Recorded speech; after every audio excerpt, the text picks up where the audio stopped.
Welcome back, everyone, to the Illegal Formation Podcast, episode 27. I am your host, Scott. Joining me today is that one dude, Dan, the Eagles fan. You could see to the left of me. And Joey is still sick, but I'm sure he'll be better for Sunday, I think. And today we are predicting every game in Week 15. And we're going to start with Falcons Bucks. But before we do, Dan, how you doing?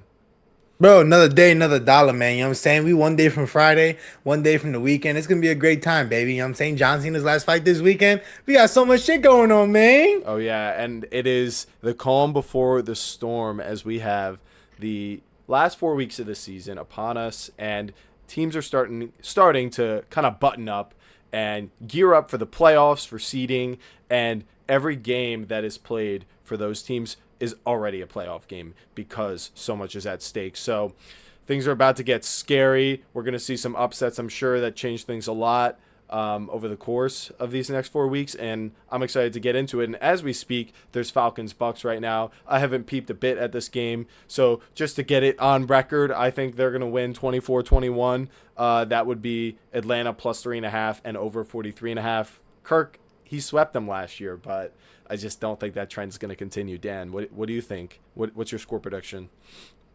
For me, listen, I have a lot investing right now in the Bucks, so I can't sit here and start hating and, I'm already bought in. So I'm gonna have to go with Bucks, but I'm gonna go 24-21 Same with the score. Bucks. Same score as me. Yes. Let's go. I love to see it. So that's our Thursday night score prediction, and now we're going to get into it for our three big games of the week. You saw it on the thumbnail. We're going to start with Packers Broncos. In this one, it is going to be at Denver, and the Packers are 3-point favorites, and I think that line may have moved to 2.5, and the over under is 44. In this game, the Packers head into it 9-3-1, and the Broncos are 11-2. So they're both leading teams in their conferences. The Packers own their division, the Broncos own their division, and they're also the 1 seed. So two of the most competitive teams really in the entire league. And it's going to be interesting to kind of break down how they match up against each other. So let's do that. The Packers, so far this season, they've been kind of known as this sort of balanced team that is more defensive heavy in the end of the day with the addition of Micah Parsons. And their offense is a balanced attack as well. They run the ball and they set up the pass. They're good in third downs and the red zone. And that's sort of how they've, led to wins this year. And it seems like they've gotten much better over the past 4 weeks. The Broncos, like I said, they're the 1 seed. They're on a 10-game winning streak entering this week. And their success has been built mostly on their defense, the offensive line, and their ability to close out those one-score games, however that may get done. And I'm just here for this game. It's going to be pretty awesome, seeing them go after it. They both have not many weaknesses, so we really got to get down to the nuances to see what's going to make the difference in this game. They've won, the Packers, the last 4 games they've played, and 2 of those games, the most recent ones, were against the Lions and Bears. So they've taken control of their division and played 2 very competitive games in a row. So that could work for you 2 ways. It could kind of wear you down. Does it galvanize you? We'll just have to see. But it is Toyotathon, so I tend to think that this is just what this team is going to do for the rest of the season. And their offense has definitely shown up with Toyotathon, as Jordan Love has played really well in those past 2 games, particularly to really outscore teams like the Lions and the Bears, as well as the Packers defense did play. They did score 28 or more in both of those games. But their defense, too, has really come on, and I think a big reason for that is Micah settling in. He's got 6 sacks in the past 4 games, so he's already got 12.5 on the season. So much for that slow start. This is kind of how we expected the Packers to be this season, is what they're playing Actually, like right now. Yeah. yes. Yeah, so they are looking about as lethal as they can look, and yeah, why not? Because of Toyotathon. So who are the Broncos? they've been sustaining wins recently. They've just been Yeah. continuously doing what they're doing, winning by one possession. Joey would be very mad if I didn't mention how one of those games was like 1 point to the Commanders in overtime. And it's just not very Do you feel attractive. like you can get what? Do you feel like you can get away with that in the playoffs? No, not playing like that, but it's relative because they do it against anyone they play because the defense they have and the run game just brings everyone down to those nuanced games where every moment matters, and they've just been the ones doing it in the fourth quarter. And speaking of that, I think I saw a stat last week that said they haven't scored a touchdown in the third quarter this season. Did you know that? Are you serious? Doesn't that add up though? Because in the fourth quarter, they're like top six, and they score 8.3 points in the fourth quarter. So basically, something around a touchdown and a field goal or just a touchdown. But that's really what it's been from this Broncos team this season, is kind of figuring you out the whole game, holding you on defense, making sure you don't run away with it, and then them kind of soaring back in that fourth quarter. I'm sure the defensive points allowed aren't quite the same trend because they've just so solid. Top three unit on that side of the ball. And that's big reason why they're not breaking. So looking at the core pieces of the identities of the offenses and defenses, it's the passing game and the efficiency for the Packers, but a pass rush can certainly break through this Matt LaFleur schemed, well-balanced offense. But defensively, they're just really strong overall. Their only weakness is really corner and like the jump balls, like we saw in that Dallas game, and even that's cooled off. Their special teams though, that has hurt them this season, so keep note of that. To me, the Broncos, for them, it's the offensive line that really makes it all work. The short passing game and the run game, neither of them are great, but they both work consistently because the line's always there. Bo Nix just managing the game, leading the charge on that front as well. Defensively, like I said, top three unit. They're really good against the pass, and their pass rush is good. Their ability to stop the run in this game is going to be huge. They're going to have to do that, I think, if they want to slow down the Packers' offense to bring them within winning distance. And as far as injuries go, the Broncos have a few questionable guys in the trenches, but the Packers are relatively healthy, so nothing breaking there. And then as far as excuse me one second, I have to refresh this.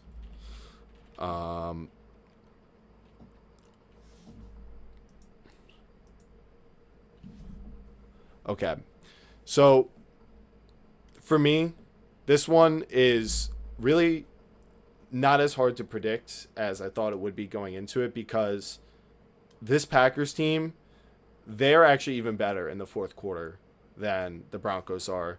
And a big reason for that, I think, is Jordan Love and Matt LaFleur. And this has been a thing throughout Jordan Love's career, is him kind of being a ghost for the first half and then showing up in the second half. It's rarely, I feel like, the other way around. Like, yeah, he's inconsistent, but typically it's throughout the game, he kind of figures it out. And they're number one in the NFL, 9.5 in points in the fourth quarter. And the teams behind them, Detroit, Buffalo, surprisingly the New York Jets, but you could suppose that that's garbage time, but that's clearly not what it is with this Packers team. And in Denver, it kind of makes it a question. Could be cold, the mile high and all that kind of stuff with the special teams. But overall, I just think the Packers are going to come away with this one. The Broncos really haven't played the level of competition recently. And I'm more impressed with the Packers. I think they're hotter now. So I think they'll win 26-23. Green Bay, -2.5. If it's -3, I'm staying away. And over 44. Dan, what are your thoughts on this matchup? And who do you think is going to win? Bro, listen. You can't lie. I did hate on the Packers. Yeah. For the longest time. Mm-hmm. I'm thoroughly impressed at what the chemistry looks like now. And now that they look like they should be, that they're playing like they should have been since the beginning. So you could see why my frustration was there, because you can't invest so much into a defense and it not work immediately. But seeing how they are now, I genuinely think, right, to your point that you always bring up with the Patriots and their fluky wins, I think this is the Broncos' best test, if I'm gonna be honest with you. Yeah, for sure. This is like the Packers got the train rolling, the defense is on fire, and now what's it gonna look like for the Broncos? And if the Broncos come out with this, bro, that shit, It would impress me if they. that It shit's good, depends how yo. they do Them, it, but I would be impressed. yes, 100%. But um, for us to say like again, we'd be both shocked. It's facts. So because of that, I'm gonna come out with the Packers, Okay. and the Packers are gonna come out and they're gonna win 21-17. 21-17. So you foresee the defense kind of being because I do think the Packers defense could be the level of the Broncos. It just like you said, like I feel like it's rare the Packers have played as a complete team up until Yes. very recently. So it's Hmm. we're not quite looking at it that way, but like I said about Micah, I think that's scary. I think if I'm an NFC, if I'm any team, I don't want to play him right now. But if I'm the NFC, I'm like, I'm not happy that an elite edge rusher has joined this Packers squad because that's been the issue the past 2 seasons, and they've gotten better every time they've injected talent like Jacobs and McKinney and now Micah. Like Yes. I think I was always someone who liked this Packers team to be transparent, but I really do think it is because we see them add talent and then we see them improve and get stuff out of those guys, and I think it's going to make a big difference in this game because I But do think you also do I you th- also feel though if say the Packers don't go all the way to the Super Bowl, right? How many years can you continue to do this? They play how long has Micah been signed there for? His Mike. contract year his con yeah, Micah's contract is this year, is it It's a not? couple. It's a couple. No, they extended him, or yeah, they paid him $47.5 million for 4 years or three, I believe. It was one. I think it was So three. yeah, so but my whole point, I guess, saying that is just they keep investing these top players and then trying to draft on offense. It's like I guess for me, their biggest moves was Jacobs, but I feel like the running back position was not always their problem. It was their receiver position. I feel Well, like they definitely raised their offensive floor with adding Jacobs and in yes, between. I Yeah, agree, but like I feel like like for example, Aaron Jones and AJ Dillon, yo, we were about that for the longest time. And I feel like they were one receiver away from being able to be a big difference maker in the league. well, Jacobs was trending up. Well, more so in his prime, whereas Aaron Jones, like we see him now. I know he's on the Vikings, but last year he was all right. He wasn't bad, but it's just an older back with like injury questions and at a position like that, like I don't want to lose that in the playoffs. And it just I think obviously is an upgrade. Going from AJ Dillon's not good. He's not good at football. He's a really fun guy to watch, but I think if he was great, we would have seen it by now. And that's usually how it is with running backs. Like Jacobs brings you both what both of those guys can do in one guy, and I think it's really helped their offense. And then as far as McKinney goes, like he was a defensive player of the year candidate halfway through last season, and obviously Parsons is showing up at this point. And Love is also signed. All these guys are under contract, and they draft all the gaps. And this is like how you got to win a Super Bowl is having if you're gonna punch in to the this Chiefs dynasty, it's falling apart this year. Who's gonna insert themselves? I like the team with the raw quarterback with the super talented roster. I agree. You So know, now if it doesn't work, do you blame the coach? Do you now switch up the coach? well, it depends on what happens. If it's not because of injuries or something that's less in their control, maybe they get screwed. Let's just assume they fail to get it done versus, for instance, the Rams or maybe the Lions get the best of them in the playoffs, whoever it may be. I would say if it's the Rams, I would be like, I thought the Rams were better. I'm not really surprised. Like, you're also the youngest one, not you, maybe a top three youngest team in the NFL. That's the best thing Yeah. about all this. A lot of these guys are on young contracts. They draft well enough. They make some questionable decisions. But my point is, I think this is only just going to continue to trend the way it has been. And if it's not this year, just look out. Every year. Over the next three, I think they're coming. The Broncos team, we could say the same about though. I think Love is a little better than Bo Nix, but it's the same idea. Yeah, yeah, we'll give you an update. Sean Tucker to her touchdown for the Bucks. Currently, the Falcons just threw about a 30-yard pass from Kirk Cousins to Kyle Pitts. Let's This dude go. absolutely breaking two ankles and ended up collapsing just to prevent himself from fumbling the ball, possibly. So great ball security and great play. They're right now on the Buccaneers 38-yard line, but we're good to go. Okay. Okay.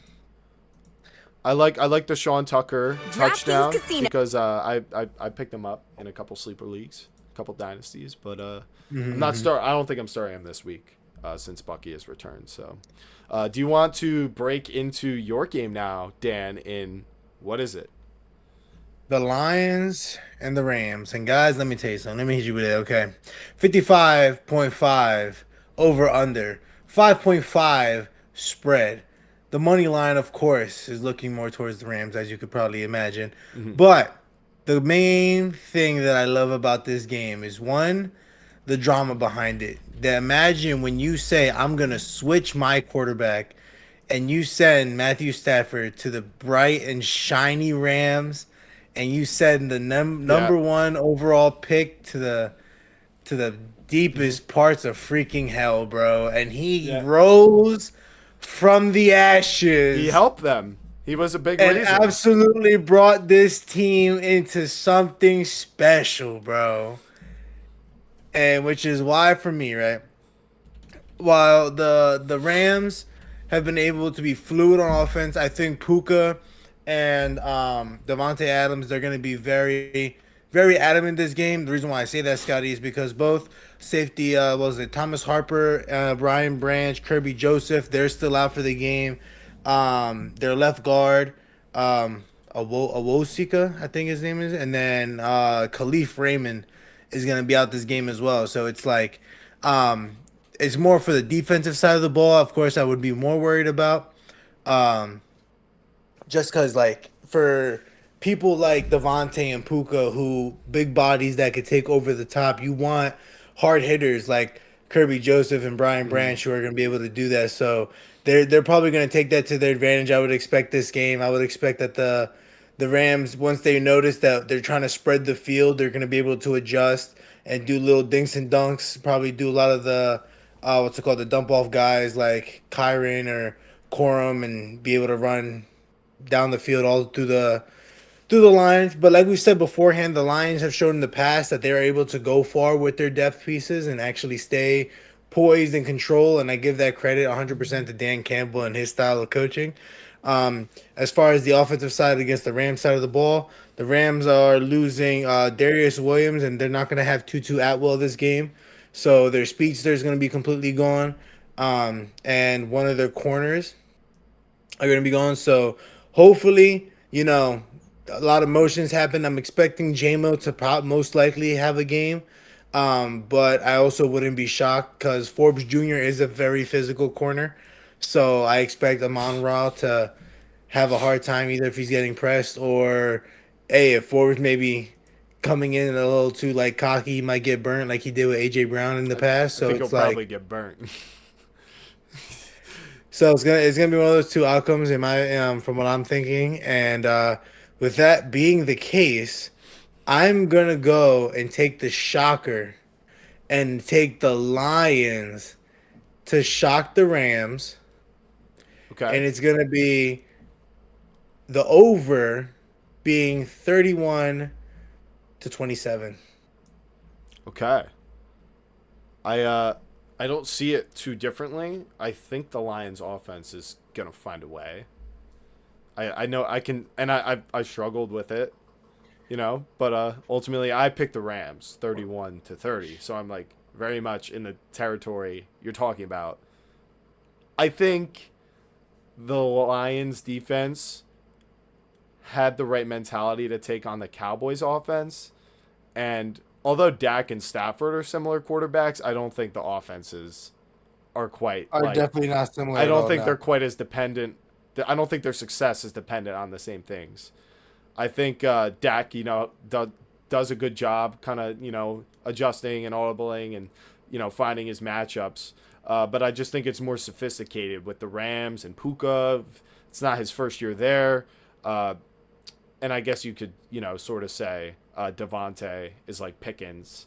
But I think Devontae has been a monster in the red zone. Clearly He defined literally roles. said he will retire when Stafford decides to retire. Yeah, he's like, I'm never leaving. Yeah, I wouldn't either. He's one of the all-time leading touchdown scorers at the wide receiver position. I think he should keep going because he's a dog. And Literally.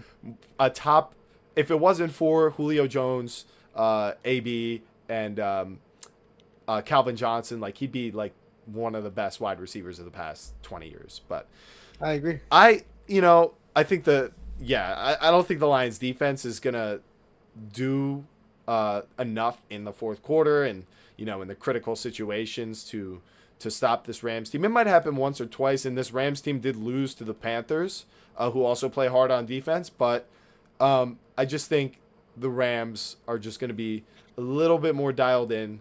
The Lions, they did lose to the Packers, and I kind of, say, okay, you beat the Cowboys, you lost to the Packers, though. Where's that kind of put you against this Rams team? I still think they're kind of... They beat a Cowboys team that was on a hype train. They were, no, you're right. You're right.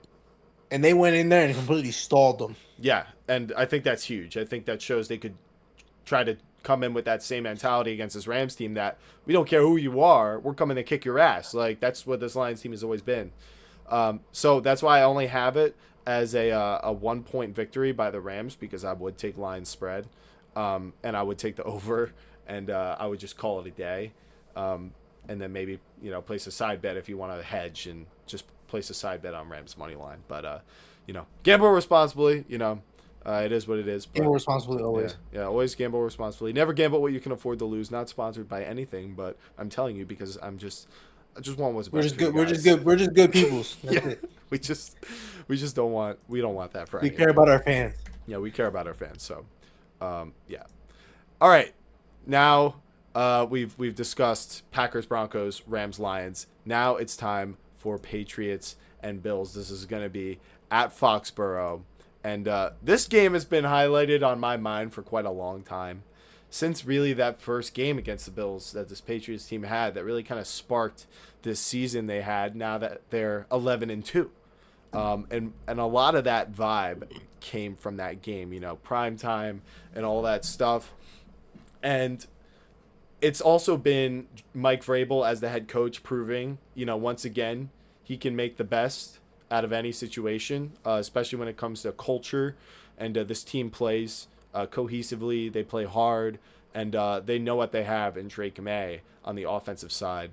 And they've been one of the league's best offenses since, they've taken off this year and since that Bills game. But the Bills, it was looking pretty rocky early on. But I just feel like, things are starting to look a little more like what I expected this season. And maybe not that they're Super Bowl contenders, but I think, yeah, the defense is a flaw with the run game. It is. But if they can force a couple turnovers, that helps mitigate that a little bit. And,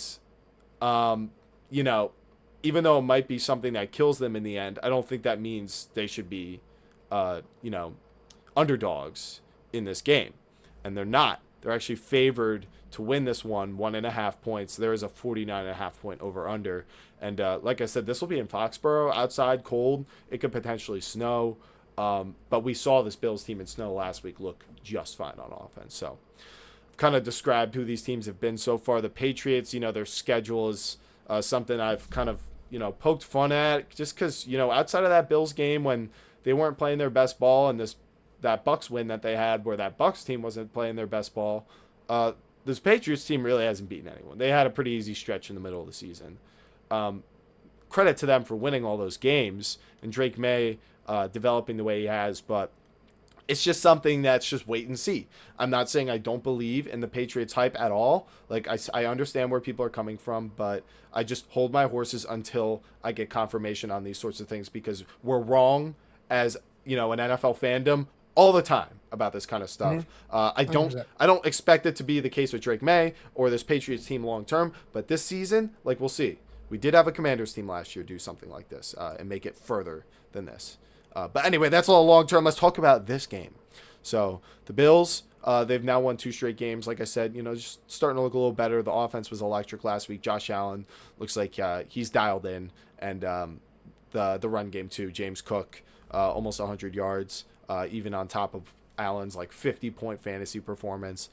So they're kind of building some momentum. The Patriots, like I said, it's just been kind of like the Broncos, consistent wins. Just continuing to do what they've done, and a lot of that has given them good third down and efficiency percentages. I would question how much that compares to a team like the Packers being good on third down when they're playing the NFC North and all that. And the Patriots defense has been also very cohesive and consistent. I'm almost more impressed by that than Drake May. Just Mike Vrabel, such a great coach. The Bills, Josh Allen's an X factor. Explosive plays are huge for them because of that. Defense, let's not talk about that.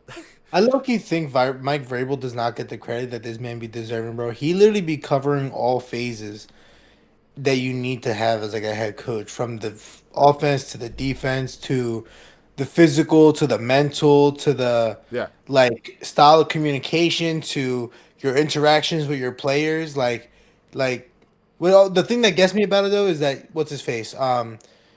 Sirianni will celebrate with his players, and he's some cocky a hole that needs to get sent to the nether realm.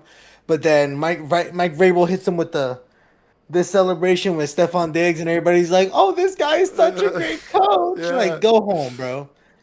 yeah. Also, update: Kyle Pitts just scored a 10-yard touchdown, uh, running a slant route across the Bucks defense, completely wide open. Was able to walk into the end Of zone, course, no problem. The Bucks are just they can't beat the Falcons, and they're in bad shape right now with the Panthers. But yeah, as far as this game, yeah, I do think home field should help the Patriots a little bit, but honestly, it's not that different from what the Bills are used to, and they got fans up in the area, so they'll have some level of a presence.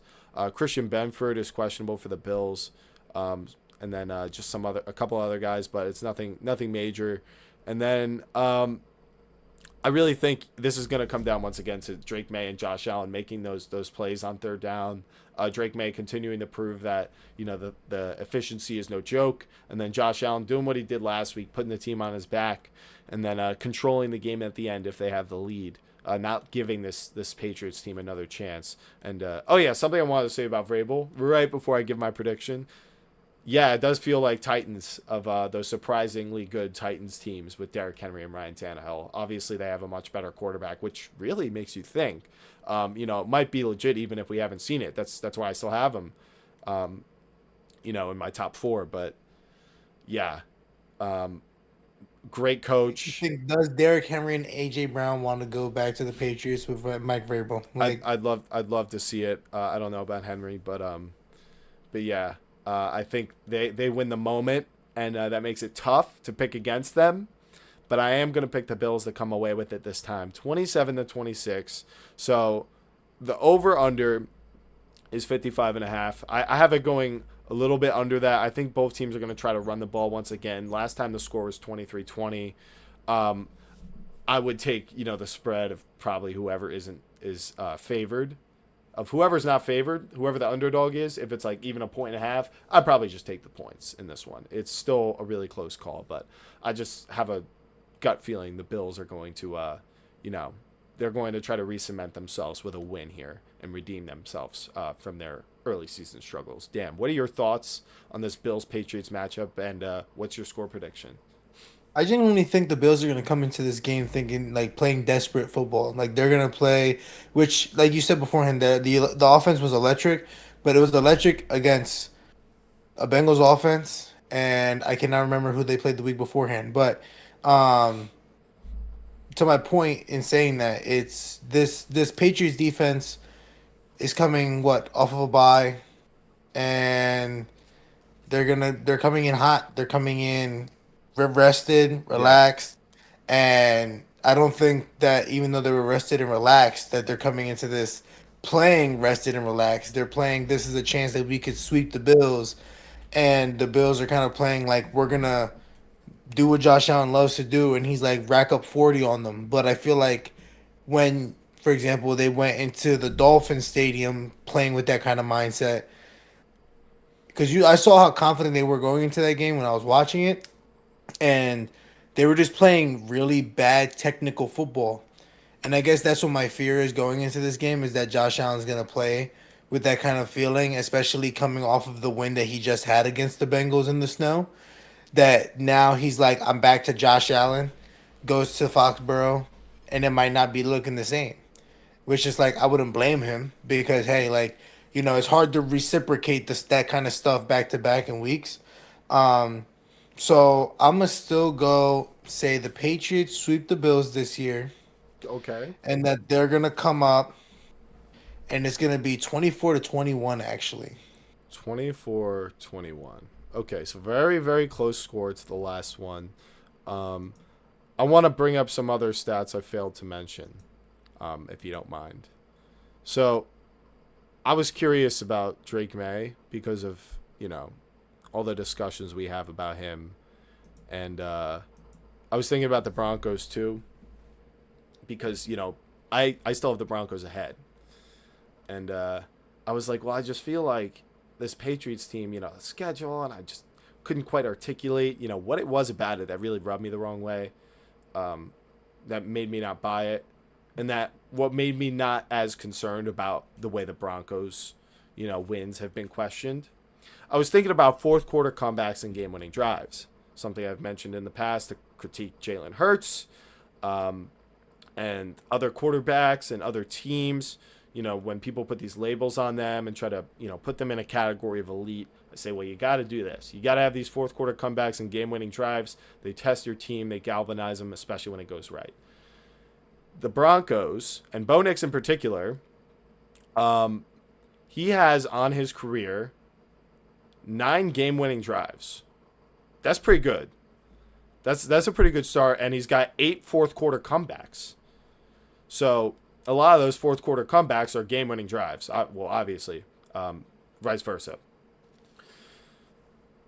And I was like, yeah, that's kind of what I remember thinking about the Broncos last year. Those comeback wins, and this season, obviously, 7 of them, or 5 of them. And I was like, well, how many does Drake May and the Patriots have?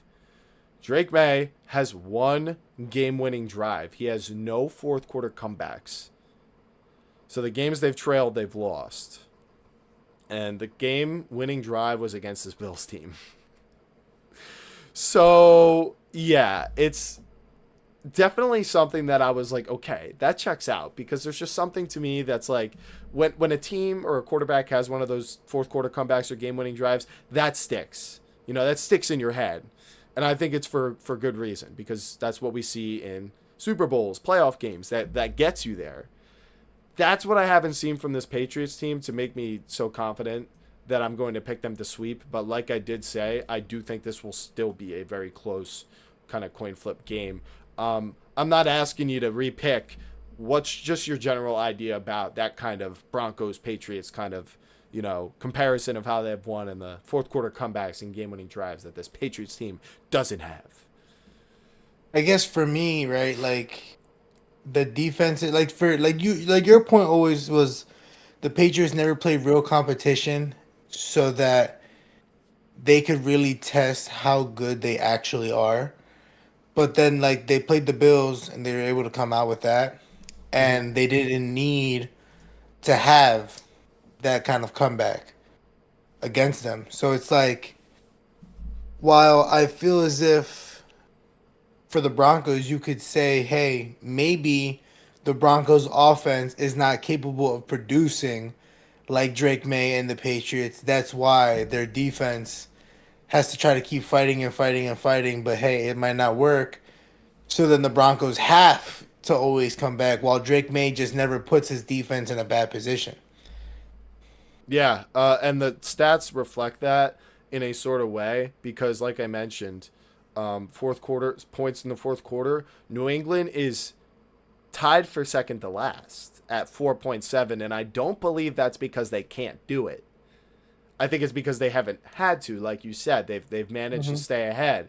Well, yeah, and like my point has always been, it's like it's wait and see because I think they When can. someone's gonna catch you at some point, and So what's gonna happen? someone's gonna catch you down in the fourth quarter, losing. So he didn't have he wasn't losing in the fourth quarter to the Bills. It was a tie game. That's why it's just a game-winning drive. But when you only score 4.7 points in the fourth quarter, and you haven't been losing and being forced to score, I don't think that's good heading into the playoffs. So as for this game in particular, I don't think it affects it as much, but just as the overall projection and forecast for how they're going to do in the playoffs, I don't like that you were not asked to score points in the fourth quarter. It's not that I don't think they can, it's that I'm convinced that I still don't know. So that's just kind of my sort of tangent. Sorry for dragging us in a different direction, but I thought that was definitely worth mentioning. I know you like to really get into the Patriots and what's going on right now. I'm not gonna Yeah, lie to you, like yeah, I do. But yeah, I guess that's enough of that. And we are 35 minutes in, which is pretty good timing, and we got time for the rest of the show to talk about all the rest of the games. Unless if you have any sort of tangent you wanted to go on before we do that. oh, I'm good. All right, awesome. So let's get into it. Starting off with Browns at Bears. Now, in this one, the Bears are 4-point favorites, and there's a 41.5-point over-under. That kind of adds up to me. I think this Bears team is better, but the Browns are scrappy with the defense, although last week did not look good against Tony Pollard and the Titans. So I think this Bears team is going to figure it out and run the ball effectively on this Browns team and win 27-20. Dan, do you see anything shocking happening in this game? Do you think the Browns can upset the Bears? I make the bet right now. Myles Garrett breaks his sack record, Okay. and the reason why I feel like that is because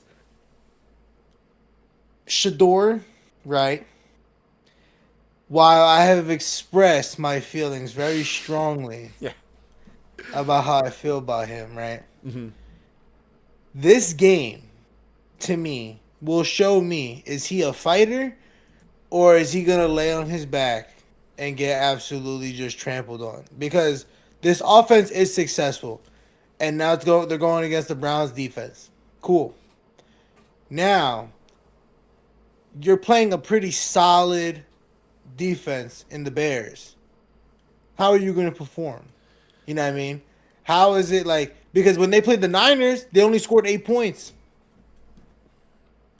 I think the Bears are really good at getting takeaways, so they might force some out of him. But I think he'll be able to move the ball a little bit. I think he'll be able to get, if I were to project right now, maybe a stat line of 270 for, 2 touchdowns, whether it's through the air or on the ground, and maybe And an, if an, Shador, an interception. so I guess my question is, if Shador goes right and has like a Jalen Hurts kind of night against the Chargers, are we gonna sit here and be like, "Oh, the Browns defense ain't it," or are we gonna really sit here and be like, Well, the thing is, what a lot of people in the comments who are really upset with your take on Shador really failed to mention is Shador has played the past 3 games, and like you said, they combined for 18 points across those 2 games. And yeah, the first one was against the Niners and Robert Saleh. Okay, I'll give you a break, but the Raiders, 10 points against the Raiders. I mean, pretty sure he got thrown in the middle of that game. he got thrown in against the Ravens? Dylan Gabriel got hurt. Oh yeah, and then he got thrown in. You're right. It was against the Ravens. So he started versus the Raiders. Your division opponent. Yeah. Well, if you get thrown into a game, I chuck the tape. I'm not, I want to see what you look like preparing to go into the game, starting from start to finish. I mean, it helps if you play well, but if you play bad, I'll give you a break. But in those games against the Raiders and the 49ers, it was not, great. It was turnovers, not moving the ball, not converting on third down. It was just ugly, and a lot of them just failed to mention that, and we're getting ready, calling him better than Cam Morton. I'm like, all right, guys, let's pump the brakes. He didn't even win. I understand it wasn't really as much his fault. Maybe as you kind of made it sound. I made that clear when you said it that I thought, I thought he played pretty well, but it doesn't. You don't get credit like that. 2 of those touchdowns were with 5 minutes left. You were losing by a lot. So let's pump the brakes. And what's your That's what I say. What's your score prediction because of all this? because of all this, I'm expecting the Bears to come out, of course. And hey, like Shador, I can't. It's hard for me to go and say like, oh, he's gonna ball out because his best ball out game was against the Titans, who are gonna probably have the first overall pick. Yeah. So it's like if that's the Super Bowl for him right now, it's like I will say 24-10. 24-10. Yep. Yeah, I could definitely see that happening. I can't wait to see Chungus versus Miles Garrett running in this game. Do you know who Chungus is? Who is Chungus? You don't know Kyle Manungai? Yeah, Kyle Monungai. It came out that his favorite meme was Big Chungus. So that's just his name Hey, now. I don't hey, know if I'm yo, the first person to call him that, but I call him Chungus. hey, we're gonna keep it rolling. Yeah. Dan wants to move on from that comment. All right. Now time for Bengals Ravens. We saw this game not too long ago, and it was a disaster for the Ravens. They had Absolutely five horrendous. five turnovers and did pretty much everything they could to lose the game on offense. So, um, do I think? To me, it basically comes down to: do you think that's going to happen again? Do you think they're going to turn the ball over 5 times against the same team? When it just happened, like a week or two ago, because it wasn't really like the Bengals were forcing these turnovers. Like I said, the Ravens were fumbling, like inexcusably at inexcusable times into the end zone, trying to come back. Lamar scrambling. That's been a consistent issue for him throughout his career, but it's shown up in that moment really hurt. And if you think that's going to happen again, I would tell you pick the Bengals because Joe Burrow's here. T. Higgins, I think he's going to be good to play because he returned to the game last week when he Jamar hit his Chase is head. healthy. Jamar Chase is healthy. And like I said, Joe Burrow, once he's on this team, He they're a good does team. usually go. Jamar Chase usually does go off one of these Raven games. He did not go Yeah. off on the last one. So Yeah. And I'm interested to see, and hey, maybe it's T. Higgins because he's also a monster. I love T. Higgins. He's in that George Pickens territory of number 2 wide receivers. But Clemson guy, that's my OG. yeah, he was a stud, drafted in the same year as Burrow.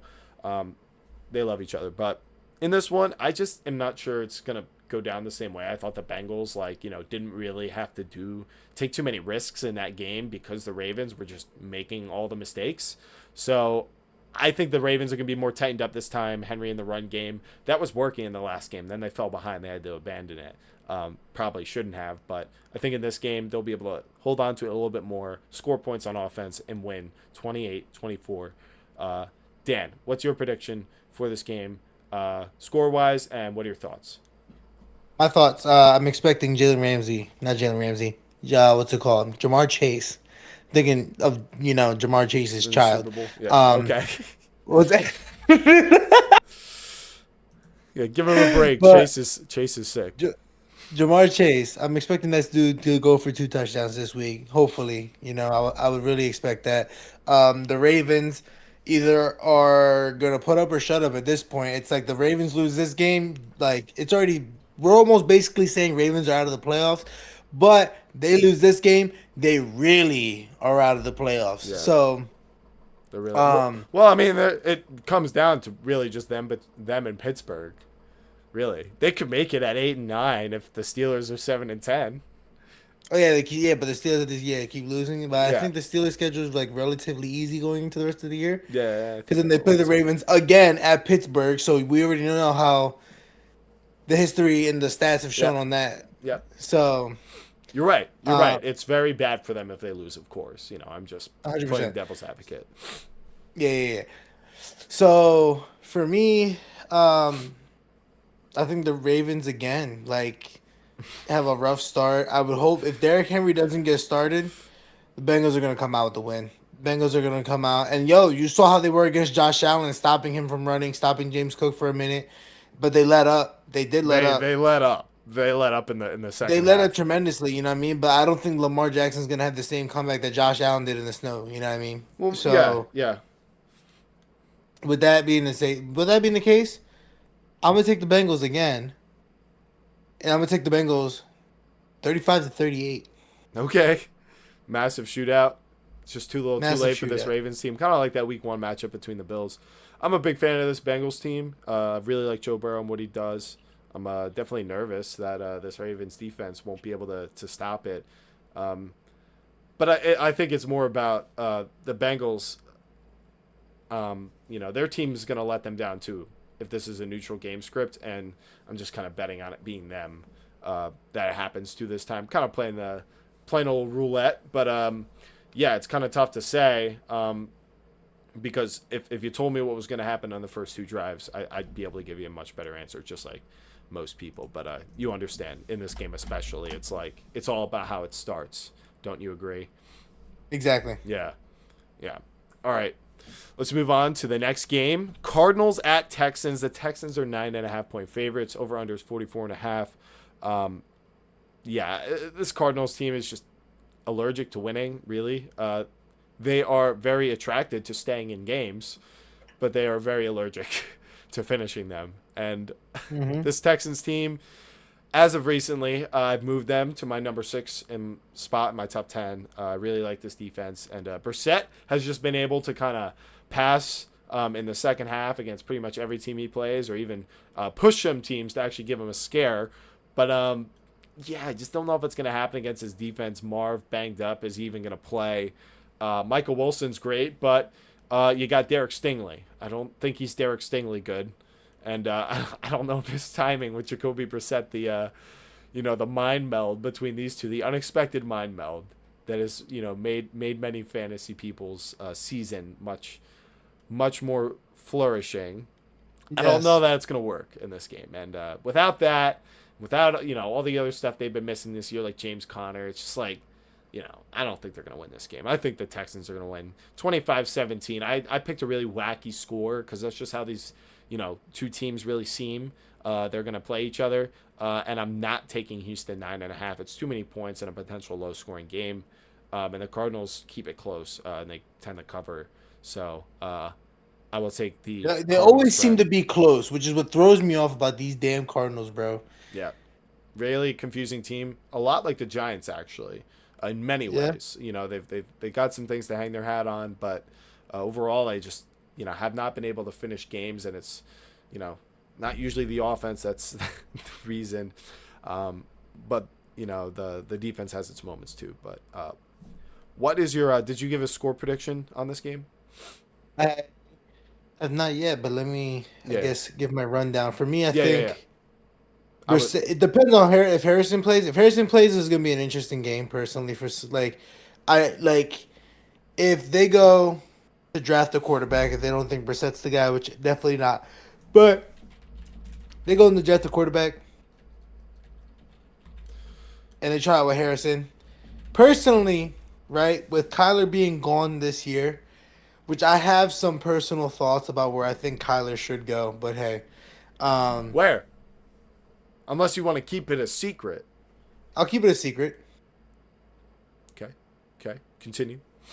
So, I'm very curious to see how I'm waiting for the Texans defense to get caught lacking, and for the NFL just to figure out what is it about them that is gonna crack.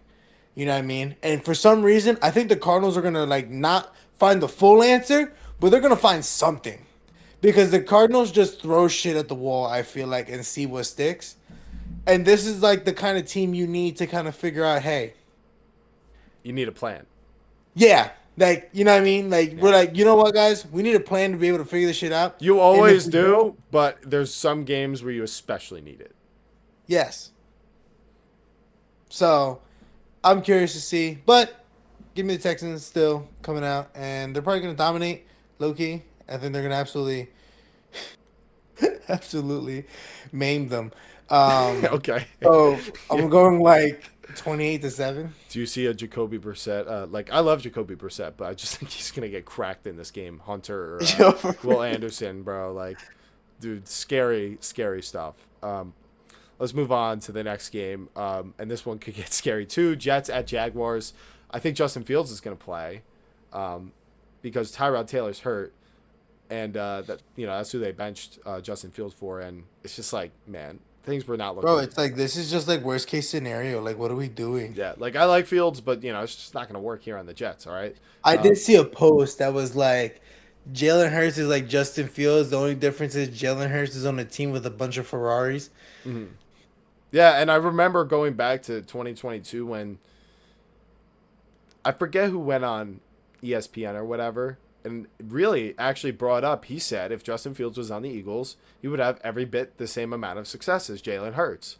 And everyone's like, "Ah, this is blasphemy." And I'm like, I do not enjoy when people are not willing to entertain hypotheticals because I'm like, why even talk about anything? You're just gonna look at the results and just say that's what it is. Go ahead, go just be a box score watcher. But like, I like to try to use some intuition, and be like, oh, if this person was on the XYZ team, how'd they do? I mean, we have free agency, so we have these conversations in the offseason. I don't know why we can't have it in the regular season. But nonetheless, this is not about Justin Fields. This is about the Jets and the Jaguars. The Jaguars are 3-point favorites, and there's a 42.5-point over-under. And I really think the spread should be more, honestly. I don't know why. Maybe the Jets defense has been playing a little harder recently, and that might slow down the Jags run game. Maybe keep this game a little bit lower scoring, but I think the Jags are going to come out with it 28-21. So I have them covering, and I have the overhitting just because I think eventually the team will fall apart. It would take one of the special teams Jets plays to win this game, and they are coming off a win, so it's always possible. But Is that Jacksonville or no? it's at Jacksonville. Oh yeah, the Jets are definitely cooked. Yeah, most likely. Okay. Do you have a score prediction along with that? Score prediction. Mm-hmm. Um, Realistic. I'm not even gonna lie. Like, this is like a real answer. 28-3. Like I Mm-hmm. genuinely, I feel like the Jaguars want to have a game where they're just like playing shut down defense, and this is the game. This is like their opportunity to do it. And when I'm talking about like the three comes at like the fourth quarter. Wait, the 28 to 23. The The 28-3. Oh, to 3. Okay. I misheard you. I was gonna say. I thought I was like, oh, that's really close to mine. No, you just think they're just gonna stop them. I think they're just gonna stop. Yeah, like I feel They're like the just Jaguars haven't had a dominant game, and I think this is their best opportunity to have it. If you came away from this game after watching the Jets, according to you and someone asked you how the Jets offense looked, how the Jags defense do against them, they stopped them the whole game. Yeah, it's definitely possible. I definitely have a punt return for like at least to the 20-yard line or something, like cooked into my score prediction with the 21 points for the Jets. It's just a weird time of the year, and the Mhm. Jags look really good right now, but why not them to let the Why Jets not keep it them? close? All right, moving on to the next game, we got an actually important game. So I probably should have brought this up first out of this bunch, but we have Chargers at Chiefs. The Chiefs do not control their destiny anymore, but they are 4.5-point favorites in this one. And there's a 47.5-point over under, which is pretty substantial. The Chargers are coming off an overtime win against the Eagles that I am convinced just took everything out of them. I think they just completely drained themselves in that game, and they looked terrible. They looked horrible.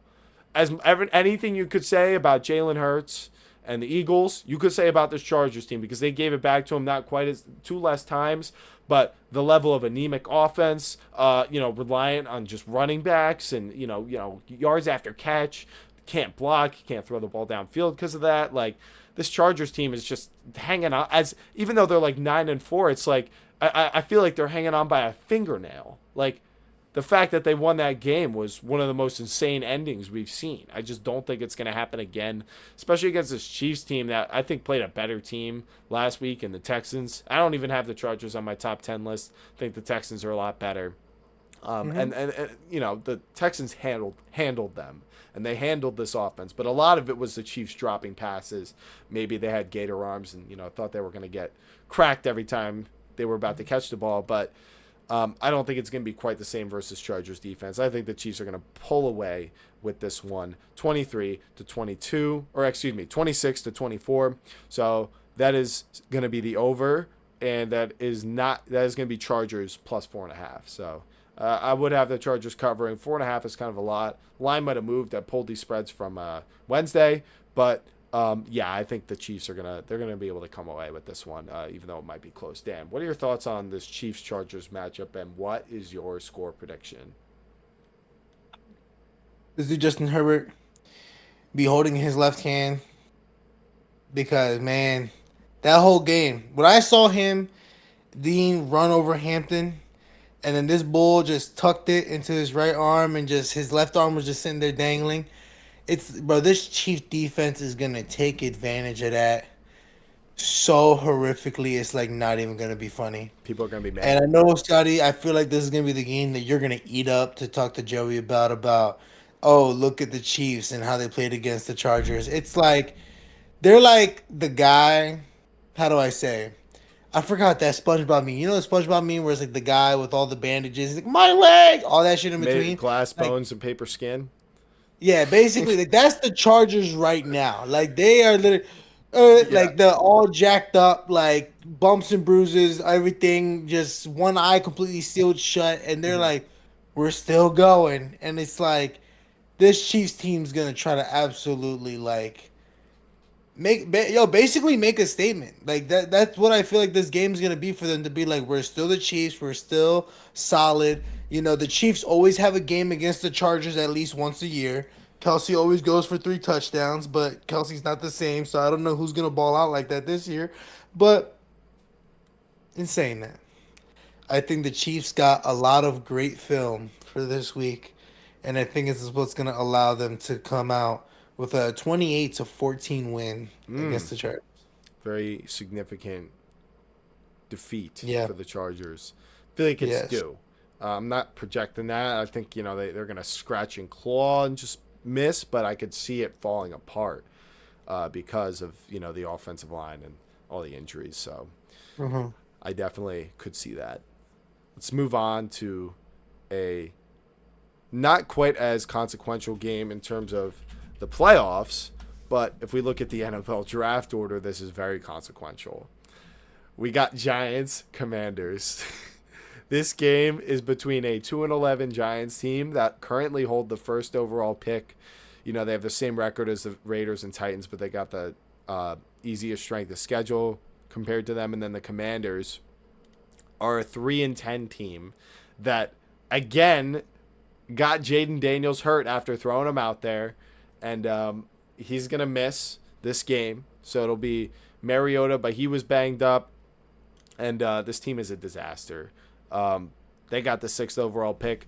This is a potential win for the Giants, and I'm kind of nervous for it. I'm really over the culture wins thing, especially with an interim head coach who I'm pretty sure is not going to be here next year. And even if he is, I think it's a lot more important that he's got better draft position that he could potentially trade with his GM, new or the same, than if he gets a win in week 15 of last year.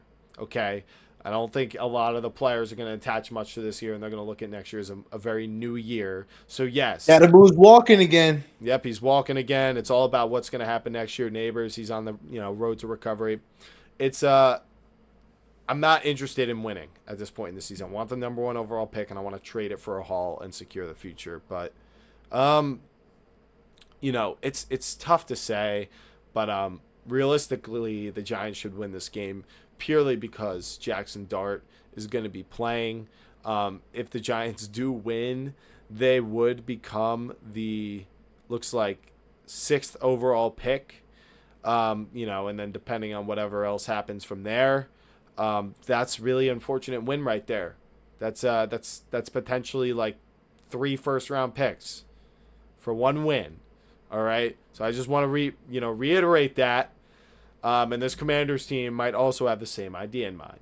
So, 3 picks for 1 win. Holy ish. well, it's for every game for the rest of the season. If you win it, you just lost 3 first-round picks. Because right now you hold the number 1 overall pick. We were in this position last year, all right? And I'm it's okay. It ended up okay because we got Jackson Dart. But still, I'm so over, like, the culture wins. The regime is gone. It's over. Dable. Shane, he's going to be a goner. Shane Bowen, he's gone. Who are we protecting by winning games at this point? A lot of these players, a lot of them might already have it in their mind that they want to go somewhere else. The guys that are under contract that we want to keep Abdul Carter are probably. going to stay here. I mean, he's a rookie. I mean, he's definitely not happy. He's only 21, so, maybe the maturity. You feel like we'll see. Thibodeau's gonna be going soon? It's going to depend. It's gonna really depend what happens with the new GM because they can have a completely different mindset, and one guy might want something that we got to trade him for, or just acquire assets. Like there's a lot of different ways it can go, and honestly, I don't know. I don't know what's going to happen. And my thought would be we move on from him, but I just don't know. I don't know how, and I don't know when, and I don't know who. So as far as that kind of stuff goes, I'll definitely have like a Giants offseason breakdown. I'm pretty used to it at this point, but um, yeah, I think the Giants are just going to pull away with this one, 24-21. The Commanders they managed to play hard in some games against like the Broncos, and they really didn't have a chance against the Seahawks, but I just think I think Jackson Dart is going to make a couple plays because he really wants to win, and he's going to know this is one of his chances. So, Dan, do you disagree at all, or do you think the Giants are going to get the win here? No, I just this is gonna be a funny game because it's basically like, is Dan Quinn gonna come in here more like playing to save his job and to say like, oh, look at how my defense actually is. We Mm-hmm. could actually do something, They should have the or are edge they gonna there. go and play to try to really secure a good spot so that they could do something with it? And if I was any of these head coaches, I'm more looking at it just like, I want to better my team. I want to make sure we're good. We're not going anywhere this year. We're already eliminated. Whew, excuse me. Now, what do I see? Commanders are definitely going to come out with this one. I think Mariota is gonna he's gonna try his best to show that he still belongs in this league. That's what I mean. It's like Jackson Dart and a lot of these Giants players are secure in their position, while I feel like a lot of the Commanders players and coaches are not secure because you go from the NFC Championship to about to be eliminated, It's a lot of old guys too. and it's a lot of old guys. Also, Scotty, update: Kyle Pitts another touchdown right now. I No think a way. 20 yard. So, but yeah, again, a lot of older guys, a lot of this situation right here. The Commanders need to prove a lot more. Now that Ertz is out for the season, now that Daniels is out, it's like they made a lot of moves and it's not panning out. So, Commanders are definitely going to come out with this one, but I'd give it 17-14 Commanders. I think they're going to try to the Giants are still going to try to, compete, but I think they're going to compete up into a certain point and be like, "Alrighty, let them have it."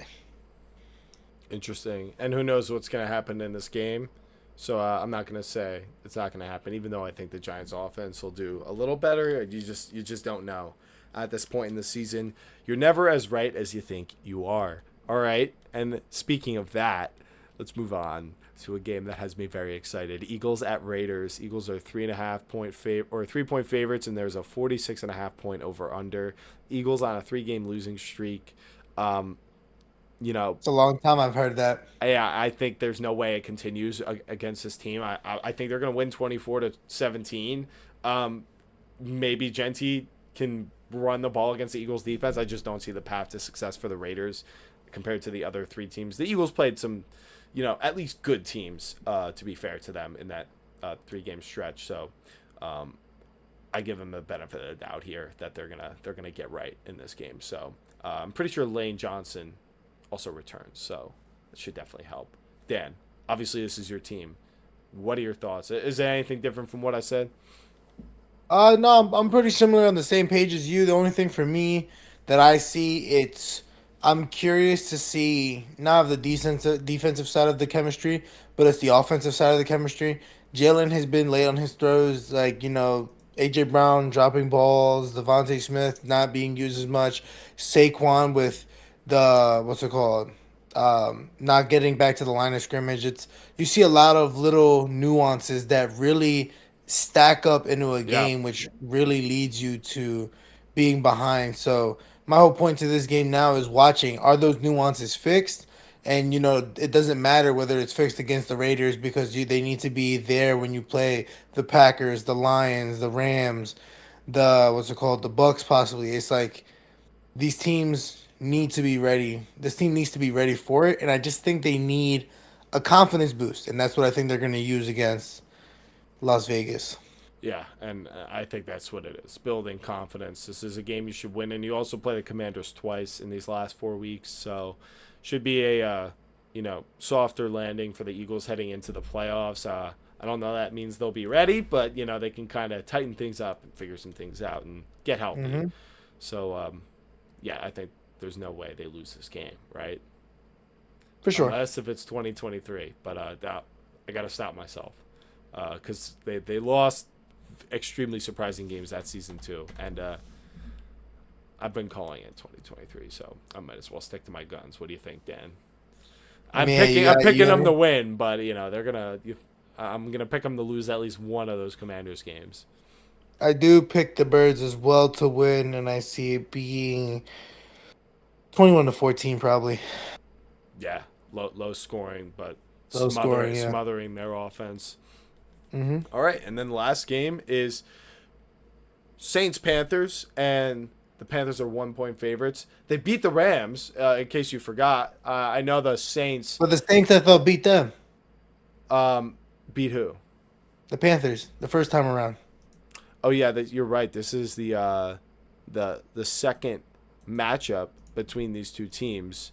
If I'm not, and it was Shuck. It was Shuck. Tyler Shuck. Shuck, my fault. No. Shuck. They. Oh wait, I missed it. No, you are correct. The Panthers lost 17-7. I was looking for the score, and they really caught this Panthers team off guard, man. And I'm looking at it. Bryce Young had a stretch this season from week 3 to week 10 where he didn't throw for 200 yards. Yeah, he was like not in those games. Yeah, but they were managing wins in some of those games. The run game definitely helped them, but the Saints team also coming on, sort of. But I will give them credit. It's not like they've been blown out all year like some other bad teams. They've actually been pretty competitive. I mean, 25-19 to the Patriots. 26-14. It wasn't that bad against the Bears until the very end of the game. 26-21 to the 49ers. They beat the Giants pretty handedly, and they just beat the Bucs last week. And Tyler Shuck looks good. Tyler Shuck looks like a solid QB to kind of build around, lead them somewhere, and then go from there. And they definitely are going to compete in this game. 1-point spread is a little small for me. I think I'm going to take the Panthers to win this one by a score of 22-18. So it's kind of gonna flip the script. Definitely taking the under. Where they kind of still limit their offense of the Saints, but they managed to score all the points they missed out on in the last game. Dan, do you have a different prediction for this one? Yeah, I'm going with 20-13 on this one. And who do you have scoring 20 points? The Panthers. The Panthers. Okay, so you're also picking the Panthers. Similar kind of script. Obviously, this is big for the Panthers. For the Saints, it's not very big. In fact, they probably want to lose. I hope they win. Exactly. Personally, I hope as many of the bad teams win as they possibly can. And I'm sure they'd certainly like to. But we will just have to see what happens there. Like we always say, there's always a chance that something crazy happens in this last month. You're never as right as you think you are. And that's all the games of Week 15. Dan, thank you so much for joining me today for the Week 15 predictions. And I had a blast doing this one. We had 3 big games and then the Chiefs-Chargers game. But other than that, most of it was, like I said, kind of inconsequential. But those 3 games are going to be very exciting and are surely going to shake up our top 10. And I'm sure there will be 1 or 2 upsets in there that we did for sure that we did not predict, or maybe you did because you picked more upsets this week, I think, than I did. So, yeah, guys, if you enjoyed the show, please be sure to drop a like so that people just like you are going to get a chance to see this video and see this podcast, and subscribe here so that you can follow along this NFL season with us as we preview all the games in every week. We react to all of them, and then we produce top 10 lists on Tuesdays and have debates and discussions about how we made those lists. And other than that, let's get ready to enjoy Week 15, people. I'm going to go watch Kyle Pitts score some more fantasy points. Danny, take it away. Guys, appreciate you guys for showing up. Appreciate you guys for showing out, man. We love doing this. As you're gonna keep it rolling and keep it rocking. Week 15 is on the way, so make sure you come out and see us Sunday, 7:30, 8 o'clock, 8:30, right after the game comes out. What's it called? The 4 o'clock games and the 1 o'clock games come out. And yo, be here with us, man. You know what I'm saying? Let's keep it rolling. Let's keep it.